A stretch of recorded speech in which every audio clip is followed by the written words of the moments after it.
ये एक नहायत ईमान अफरूज और दिल को झंझोड़ देने वाला वाक़या है जो नमाज की अहमियत और उसकी हिफाजत के बारे में हमें जिंदगी का सबसे बड़ा सबक देता है। रवायत में आता है कि हजरत इमाम अहमद बिन हनबल के दौर में एक ऐसा आम सा शख्स मौजूद था जो न तो इल्म व फजल में बहुत बुलंद मकाम रखता था, न ही वो किसी बड़ी शहरत या दुनियावी मकाम का मालिक था, लेकिन उसकी जिंदगी का सबसे नमाया, सबसे खास और सबसे कीमती अमल ये था कि वो नमाज का इंतहाई पाबंद था।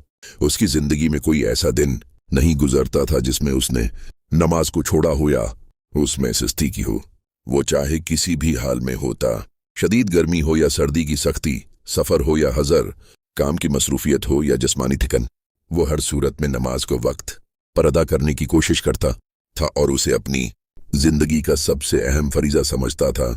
उसके नजदीक दुनिया के तमाम काम, कारोबार, आराम और मशगूलियात सब कुछ सानवी थे, लेकिन नमाज अल्लाह का हुक्म होने की वजह से उलीन तरजीह रखती थी।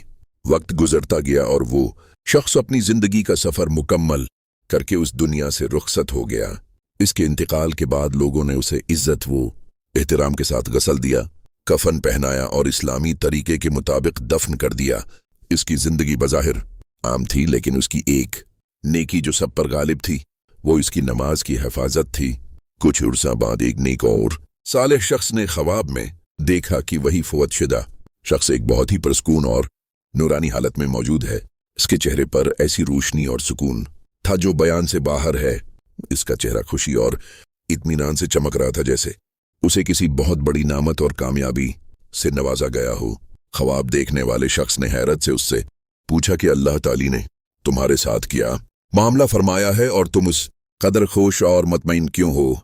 तो इस शख्स ने नहायत सुकून के साथ जवाब दिया कि अल्लाह ताली ने मुझ पर बेहद रहमत और करम फरमाया है और मुझे ऐसी नामतें अता की हैं जिनका मैं दुनिया में तसव्वुर भी नहीं कर सकता था।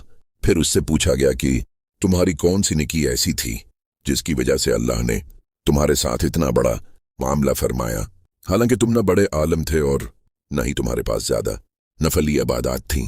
तो उसने जवाब दिया कि मेरे पास कोई बहुत बड़ा अमल तो नहीं था, लेकिन मेरी पूरी जिंदगी का एक खास अमल था जिसने मेरी आखिरत संवार दी, और वो ये था कि मैंने कभी भी नमाज को तर्क नहीं किया, न जानबूझ कर न सस्ती से, बल्कि हर हाल में अल्लाह के हुक्म को मुकद्दम रखा।